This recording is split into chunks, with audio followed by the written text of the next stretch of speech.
எல்லோருக்கும் வணக்கம். நான் என்ன எல்லாருக்கும் தெரியும் என்று நினைக்கிறேன்.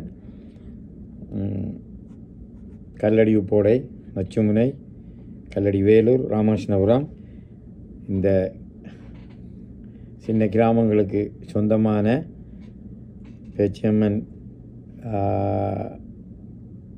கோயில் சம்பந்தமாக நான் சில விஷயங்களை நான் உங்களுக்கு சொல்கிறதுக்கு இருக்கிறேன். சில வித்தியாசமான குற்றச்சாட்டுகள் எங்களில் வந்திருக்குது. உண்மையான காரணங்கள் எதுவும் தெரியாமல் அதுகளை பற்றி நான் தொடர்ந்து இனி யூடியூப் சேனல் ஒன்று ஓப்பன் பண்ணியிருக்கிறேன். அதில் தொடர்ந்து ஆலயம் எரியூட்டப்பட்டதான்னு நமக்கு ஒருத்தருக்கும் இன்னும் தெரியாது. அது முழுமையாக அதற்குரிய டெக்னிக்கலி விசாரணைகளை மேற்கொள்ளலாம். 100 வருஷங்களுக்கு முதல் நடந்த சம்பவங்களையே இப்போ விசாரணைகள் மூலம் குற்றவாளி யார், என்ன நடந்தன்ற இதுகளையெல்லாம் உலகம் விசாரணை செய்து கொண்டிருக்குது. அது நேரம் இப்போ 1.5 வருஷத்துக்கு முதல் ஃப்ரான்ஸில் 800 வருஷங்கள் பழமை வாய்ந்த ஒரு பெரிய தேவாலயம் எரிஞ்சது பை மிஸ்டேக். அது மாதிரி நம்மட தேவாலயம் 400 வருஷங்களுக்கு மேலே நாம் பக்தி பூர்வமாக நம்மளை வாழ வச்ச அந்த தெய்வத்திர ஆலயம் எரிந்து போனது. அதுக்கு பிறகு நிறைய சம்பவங்கள் வந்து அதை பற்றி நான் பின்னுக்கு காய்ச்சிட்டு வாரம் 1ஆம் தேதி நம்மட முகாமையாளர் தலைமையில் மகாசபை கூட்டுறதுக்கு இருக்கிறாங்க. நான் ஒரு நோட்டீஸ் ஒன்று பார்த்தேன் மஞ்சள் கலரில். அந்த காலத்தில் எங்கட காலத்தில் மாரியையா தவில் தட்டி தான் போவார் கூட்டம் சொல்கிறதுக்கு. இப்போ ப்ரெஸ்ஸில் கொடுத்து நோட்டீஸ் அடிச்சிருக்கிறாங்க. அந்த நோட்டீஸில் முக்கியமாக கூறப்பட்டிருக்கிறது, எங்களோட மதிப்புக்குரிய முகாமையாளர் விட்டிருக்கிறார். ஆலய முன்றலில் நடைபெற உள்ளது பின்வரும் முக்கிய விடயங்கள் ஆராயப்பட உள்ளது. ஆலய எல்லைக்குள் நிரந்தரமாக வசிக்கும் சைவ பெருமக்கள். ஆலய எல்லைக்குள்ளே நிரந்தரமாக வசிக்கிற சைவ பெருமக்கள் எல்லாரும் இந்த மகாசபையில் பங்கு பெற்ற முடியாது. இப்போ 2-3 நாளைக்கு முதல் எங்களோட சிறியண்ணன் எங்களோட சாண்டோ ஐயா, தியாகராஜ ஐயாவோட மகன் Siriyannan DS office and GA and முக்கியமான இடங்களுக்கு ஒரு லெட்டர் அனுப்பியிருக்கிறேன். இந்த ஆலய மகாசபை கூட்டங்களில் 6 பங்கு பெற்றணும், எப்படிப்பட்ட ஆக்கள் பங்கு பெற்றணும் என்ற ஒரு லெட்டர் ஒன்று, அவர் டிமாண்ட் லெட்டர் ஒன்று அனுப்பியிருக்கிறேன். அந்த லெட்டருக்கு நாங்களும் பூரண ஆதரவு நாங்களும் வழங்கியிருக்கிறோம். அது மாதிரி நாங்கள் அன்றைக்கிலேருந்து இன்றைக்கு வரைக்கும் நாங்கள் எல்லா விஷயங்களையுமே உண்மையை கதைக்கிறோம். நாங்களும் பொய் சொல்கிறதில்ல. இங்கே அங்கே போகிற மாட்டோம், அங்கே போகிறோன்னு சொல்லுவோம், இங்கே போகிறோன்னு சொல்லுவோம். நாங்கள் இந்த அண்டர் கிரவுண்டில் 4 பேர் 5 பேர் சேர்ந்து இந்த படித்த மனுஷன்களெல்லாம் பாதகமான இந்த குரூப் எல்லாம் வச்சு நாங்கள் இயக்க மாட்டோம். அடுத்தது அன்பர்களை நிரந்தரமாக வசிக்கிறார்கள் எல்லாரும் ஆலயத்துக்கு வர முடியாது. மகாசபைக்கு 3 தலைமுறையாக வாழ்ந்திருக்க வேணும், இங்கே பிறந்திருக்க வேணும், அந்த ஆலய எல்லைக்குள்ளே பிறந்திருக்க வேணும். இவங்கள் தான் கூட்டத்தில் பங்கு பெற்றி கொள்ளலாம். அடுத்தது நண்பர்கள் எல்லாம் ஆலயத்துக்கு இந்த மகாசபைக்கு வரவும் முடியாது, இடம் தாங்காமல் போயிடும். நண்பர்கள் எல்லாம் அது விளையாட்டு போட்டிகளுக்கு தான் வருவாங்க. ஆலயத்தில் பராமரிப்பாளர்கள் 3 தலைமுறையாக இந்த ஊரில் பிறந்து வளர்ந்து வாழ்ந்தாக்கள், வெளியிடத்திலிருந்து வந்து திருமணம் முடிச்சாக்களாக இருந்தால் அவங்களோட பிள்ளைகள் 18-19 வயது பராயம் அடைஞ்ச பிறகு அந்த சிறியண்ணன் அந்த டெட்டல் டிமாண்டில் படிவாக குறிப்பிட்டிருக்கிறார். ஆலயத்துக்கு இத்தனை காலம் தொண்டு செஞ்சுருக்க வேணும், மது பாவிக்கக்கூடாது, அதாவது சமயத்துக்கு எதிரான இதுகள் பழக்க வழக்கங்கள் கூட இருக்கக்கூடாதுன்னு நினைக்கிறார். அந்த லெட்டரை நாங்கள் 100% நாங்கள் வரவேற்கிறோம். நல்ல சமுதாயத்தை கட்டி எழுப்ப வேணும், பிள்ளைகளுக்கு நல்ல பழக்க வழக்கங்களை சொல்லிக் கொடுக்க வேணும்.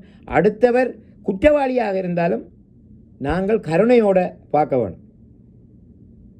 தூக்கு தண்டனைகளை போடுறவனுக்கு கூட கடைசியாக அவன் ஆசை என்னென்று தான் கேட்பாங்க. முதலாவது மகாசபை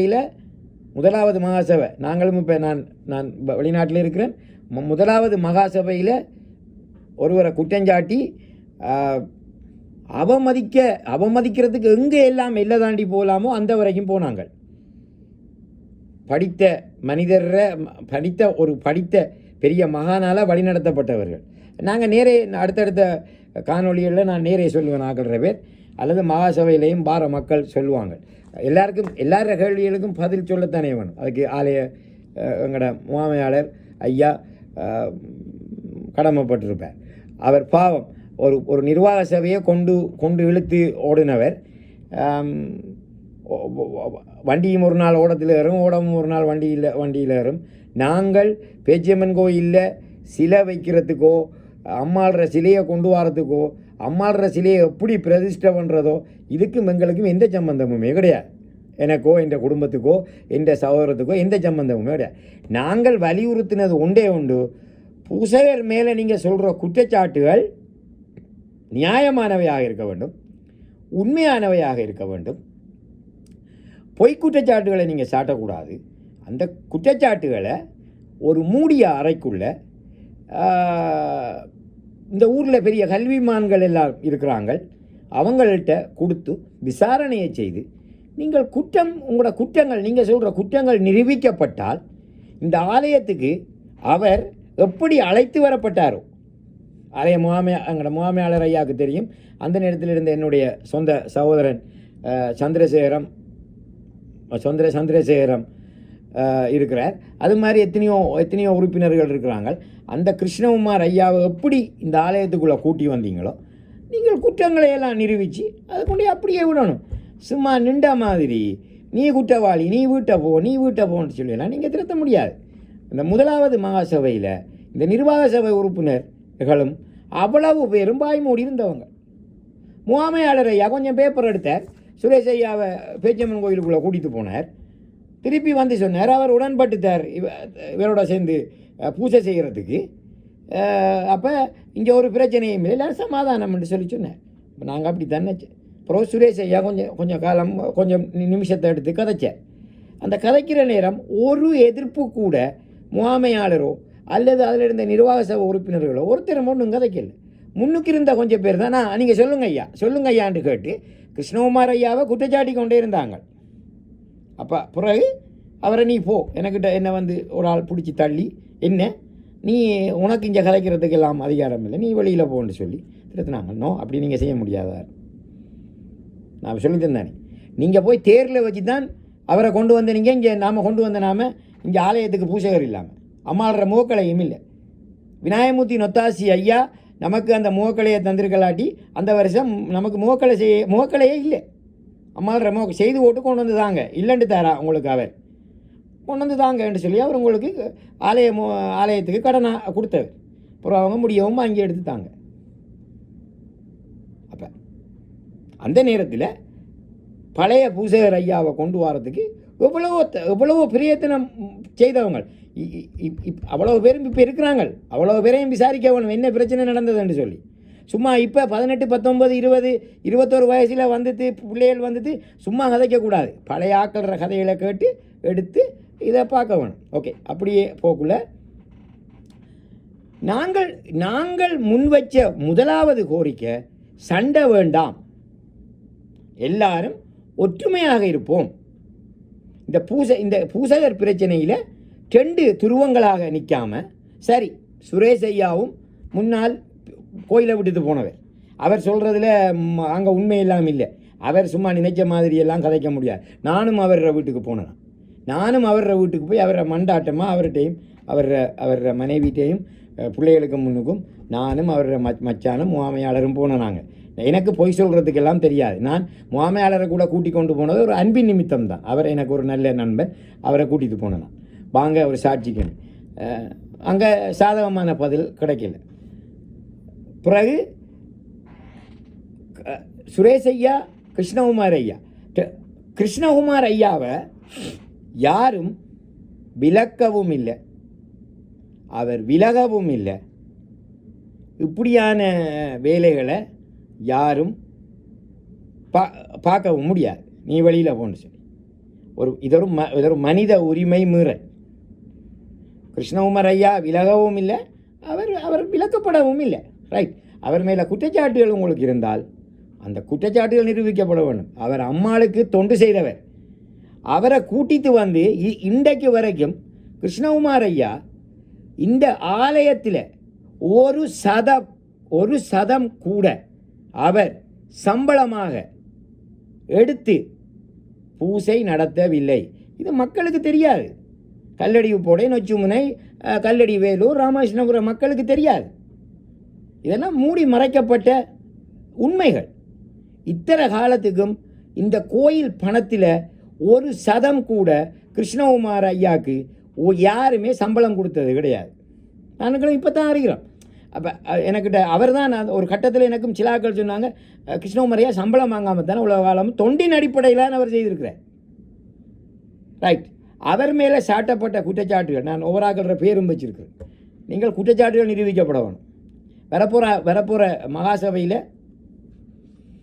கிருஷ்ணகுமார் ஐயாவை நாமல் விளக்குவதாக இருந்தால், இன்னொரு பூசாரை கொண்டு வருவதாக இருந்தால் கிருஷ்ணகுமார் ஐயாவோட குற்றச்சாட்டுகள் நிரூபிக்கப்பட வேண்டும்.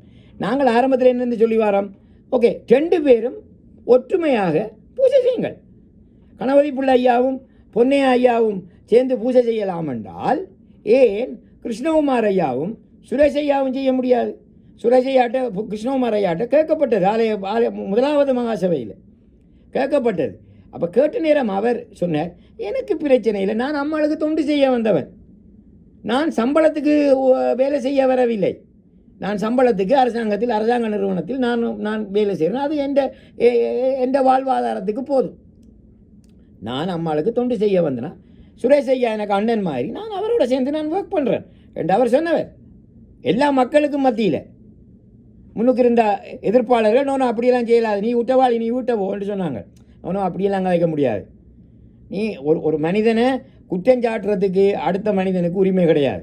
குற்றங்கள் நிரூபிக்கப்பட வேணும். அந்த குற்றத்தை நிரூபிக்கிறதுக்கு விசாரணைகள் வேணும், நியாயமான நீதியான விசாரணைகள் வேணும், பக்கச்சார்பற்ற விசாரணையாளர்கள் வேணும்.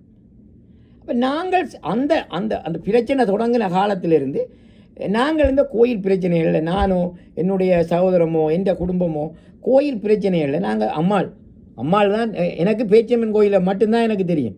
எனக்கு காளி கோயிலோ நரசிங்கம் கோயிலோ கங்காணி புள்ளியா கோயிலோ கல்லடி முருகன் கோயிலோ எனக்கு தெரியாது. நான் அது அங்கெல்லாம் நான் போனதே நான் கிடையாது. எனக்கு விடிஞ்சா காலையில் வந்து அந்த தாயார், வெள்ளிக்கிழமை அந்த தாயார், பின்னேரத்தில் அந்த தாயார், நேரம் கிடைக்கிற நேரமெல்லாம் அந்த தேத்தாமரத்தடியும் அந்த ஓலைக்குடி செய்யும் தான். நாங்கள் சொன்னது 2 பூசாரியும் ஒன்றா பூச முடியுங்க, ஊர் 2 படாது. கிருஷ்ணகுமார் ஐயாவுக்கு பெரிய ஆதரவு இருக்கலாம், குறைஞ்ச ஆதரவு இருக்கலாம், சுரேஷ் ஐயாவுக்கு குறைஞ்ச ஆதரவு இருக்கலாம், கூடுன ஆதரவு இருக்கலாம், டசன்ட் மேட்டர். எங்களுக்கு அதை பற்றி பிரச்சனையே இல்லை. 2 பூசாரியும் ஒற்றுமையாக பூசி வச்சிங்க. நிறைய இன்ஃபர்மேஷனை மக்களுக்கு சொல்லலாம். கடவுளுக்கும் மக்களுக்கும் இடையில் இருக்கிற இணைப்பாளர் பூசகர் தான். அப்போ அவங்க வடிவாக செய்யலாம். எங்களுக்கும் சுரேஷ் ஐயாவில் 100% அசைக்க முடியாத நம்பிக்கை இருக்குது, கிருஷ்ணகுமார் ஐயாவிலையும் நம்பிக்கை இருக்குது. 2 பேரும் 2 கண்கள், 2 சிங்கங்கள், நம்மளோட ஊரில் பிறந்து வளர்ந்த சிங்கங்கள். கிருஷ்ணகுமார் ஐயா ஒன்றும் வெளியூர்லேருந்து இம்போர்ட் பண்ணப்பட்ட ஆடில், கல்லடி உப்போடையில் ஓராங்கட்டை அடியில் என்னுடைய வீடு இருக்கிற காணிக்குள்ளே பிறந்த அவர் 4 தலைமுறை கொண்ட ஒரு குடும்பத்துக்கு பிள்ளையாக பிறந்தவங்க. பின்னர் கல்லடி உப்போடையில் வாழ்கிற ஏழ்மை, பிள்ளைகளுக்கு வீட்டை கொடுத்து பிள்ளைகளை கல்யாணம் கட்டி கொடுக்கணும், பிள்ளைகளை படிப்பிக்கணும், அவர் கொஞ்சம் பொருளாதார ரீதியாக கொஞ்சம் வலுவுற்றவர்களாக இருந்தவர்கள் காணிகளை வேறு ஆக்களுக்கு விற்று போட்டு கல்லடி வேலூருக்குள்ளே குடிபெயர்ந்தாங்க. இதுதான் அவங்களோட சரித்திரம். கிருஷ்ணகுமார் ஐயா இந்த ஊரில் கல்லடி உப்போடையில் பிறந்த ஒரு மனிதன். சுரேஷ் ஐயா நொச்சுமுனையில் பரம்பரையாக பிறந்து வளர்ந்த மனிதன். 2 பேரும் சேர்ந்து அம்மாளுக்கு பூசியை கேட்டும். ஓகே, சுரேஷ் ஐயா சம்பளம் வாங்குறார், இவர் சம்பளம் வாங்குறாருன்ற பிரச்சனை இல்லை. கிருஷ்ணகுமார் ஐயா சம்பளம் இல்லாமல் தொண்டின் அடிப்படையில் இவ்வளோ காலம் வேலை செஞ்சுருக்கிறார். நாங்கள் சொன்னாங்க ஒற்றுமையாக்குங்க, பேசுங்க, கதைங்க, 2 பேரையும் ஒற்றுமையாக்குங்கண்டு. ஒற்றுமைக்கு நிறைய வேலைகள் நடந்தது. அவ்வளோ ஒன்றுமே